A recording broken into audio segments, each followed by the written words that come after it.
In this video, I want to share with you guys about the books that we are reading with our kids right now. Because we are a very minimalist family, and sometimes I have to get creative with like, what do we do every day? And so a big thing that we spend a lot of time doing is reading books. We don't have a lot of things, but something that I do have a lot for the kids available are books for them to read.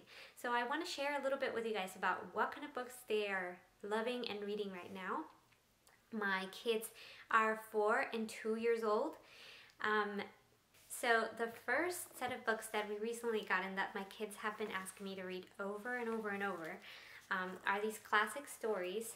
And I don't know if I'm pronouncing his last name right, but it's by Paul Galdone. I think that's his last name, who knows. And these are just beautiful classic stories. He has a lot more of these. He has The Gingerbread Man, the 3 Billy Goats, books that I haven't gotten yet, but it's just because I really wanted to start with just a few and see how they like them. But these are classic stories that, you know, they are classic for a reason. My kids absolutely love every single one of these books. This one is The Little Red Hen, which, if you don't know the story, it's a really cute story about a red hen and a cat, a dog, and a mouse, that they all live together. And the cat and the dog and the mouse, they just like to sleep all day. They don't like to do anything. And the little red hen is the one that works really hard. And at the end, she ends up making this really great cake. She says, "Who's gonna eat them?" And they all say, "Oh, we'll eat them." And she says, "Nope, nobody worked and helped me to make this cake, so I'm gonna eat it by myself." It's a really great. It was one of my favorites when I was little, so now it's been really fun to share with my kids. The next one that I have are The 3 Little Cats, and this is basically the nursery rhyme of the 3 little kittens that they lost their mittens and then they didn't have any pie.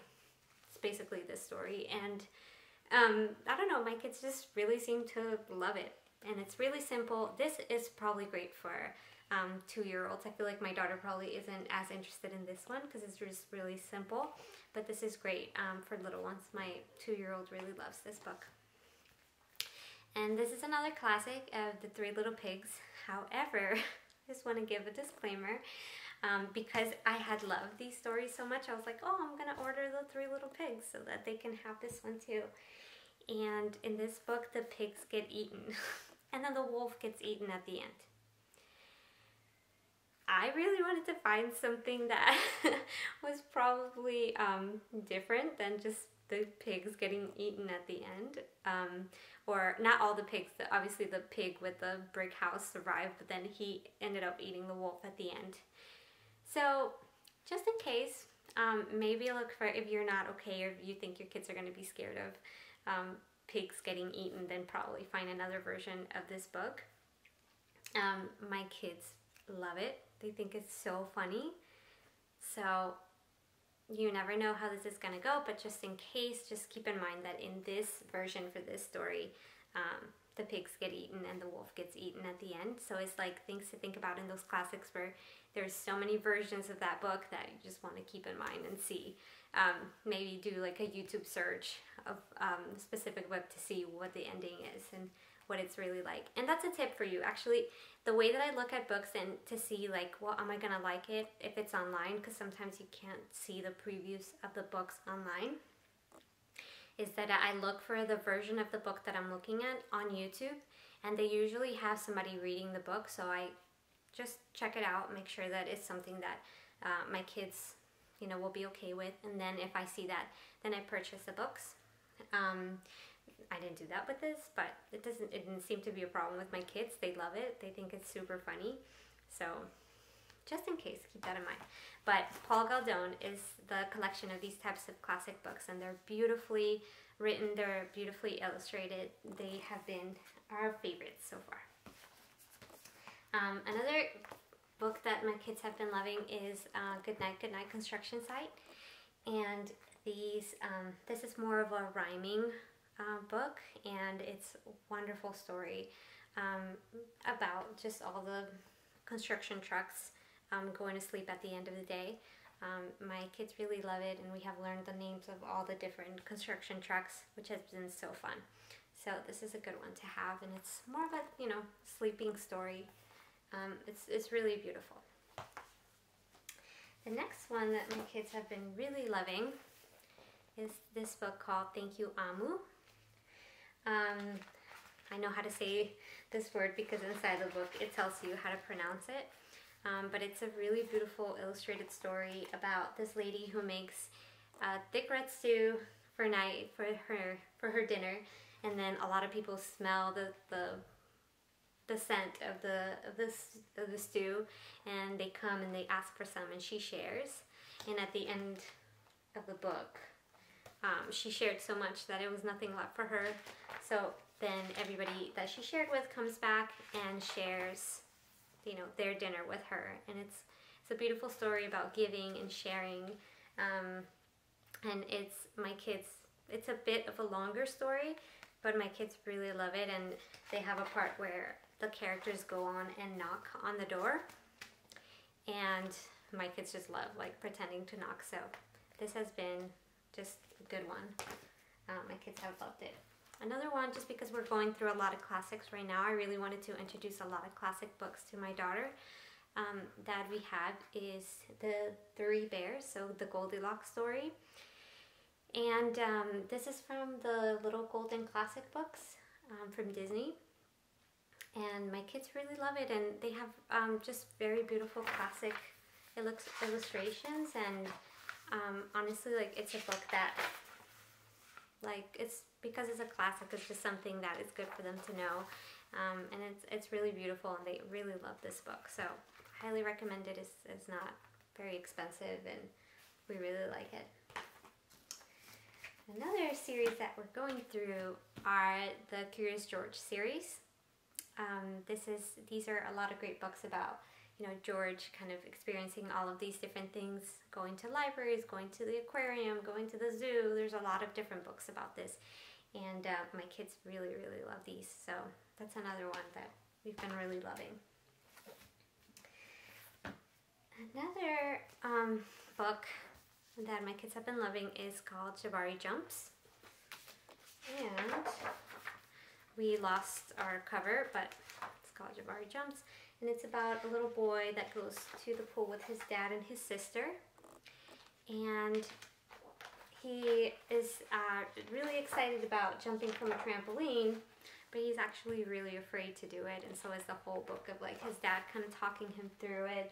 And finally at the end he jumps, and he feels so proud of himself, and it's a beautiful story that I think is has a really positive message, and my kids really love this. The next one that we found this is actually a series, but I only was able to find this book, but it's called Little Red Train. Like, I think it has a ton of different books, but this one, it's really fun, and it has, in the story, is just how the little red train has to pick up everybody to get to this place, and they're going to be late, and he has to go faster and faster. But it has a lot of like sounds that the train makes. So in the story it goes like click, clack when the wheels on the track, and it's kind of like very fast paced, and it's fun. It kind of makes the sounds that a train would make in the story, and my kids just keep coming back to this one. All right, I have the last one. I know we read a lot of books, but these are the ones that I have out for them, that they continually like come out and ask me to read these over and over and over. So the last one that we have, and I picked it up for my daughter and she really loves it, is the Fancy Nancy and the Mermaid Ballet. Fancy Nancy has a lot of, this is a whole series. If you've seen it in Disney Junior, there's actually like the original books from Jane O'Connor, which is the writer of this series, and these are great for girls like 3 and up, probably like 3 to 6, 3 to 7 are good books for that type of age. And we love all the Fancy Nancy books. We usually take them out from the library, but the reason why I love this one is because it has a really good message. She is in a mermaid ballet with her best friend Bree, And what happens in the story is that Bree actually gets to be one of the mermaids and Fancy Nancy doesn't. And she is not very happy about that. But she loves her best friend and she really wants to make sure that she's happy for her at the end. So it shows how even when we feel jealous of somebody else getting something that we really wanted, in the end we can, you know, put those things aside and make sure we are happy about just being friends and getting to perform in a ballet. And I just thought it was a wonderful message about friendship and, you know, those difficult feelings of feeling jealous for somebody else, but actually just knowing that we love our friends. And so I thought this one, specifically this one from the series, is one of my favorites, which is why we bought it. And that is basically what we have on our box of books. I usually, because we have a lot of books, but I don't like to have all the books out, I usually have just a few, which is all of these, out kind of in rotation, and we have them. And when I see that the kids are kind of needing something new, then I go ahead and I rotate them with other books that we have, and that's kind of our book rotation system. I found that if we just have all the books available that we have, sometimes it just makes a mess. And then the other thing is that the kids just like to take out books and not actually read them, just kind of go through them. But I have found that having just a few actually helps our kids kind of know which ones they love and ask for them over and over and over, and create that repetition that is so important at this age for building language. So those are our favorite books. Oh, the other thing that I wanted to tell you is that, and this is not sponsored, this is actually like something that I do, because books can be really pricey, and just getting, you know, a lot of books, and because right now we're sort of in quarantine and libraries are kind of open, kind of not. I have found that buying books on thriftbooks.com has been a great way to make sure that we save money and we don't have to buy like books that are new, and usually the books are in great condition. I haven't had a bad experience with them yet. So that's how I save a little bit of money instead of buying like all new books all the time. And we have absolutely loved it. We haven't had a bad experience with them, so I'll make sure that I'll link that below if you're looking to find books that are a little bit more affordable and that you don't have to continually buy new books all of the time. So those are my tips, and those are the books that we are reading right now. I hope you found this video helpful. Make sure you subscribe to my videos to get a new video, to see all the new videos that I'm posting, and make sure to give it a thumbs up if you like this video. And if you want to see more of what we're reading, I'll make sure that I'll, like every month or every 2 months, I create a new video so that you can see our book recommendations. So thank you guys so much for watching, and I'll see you next time.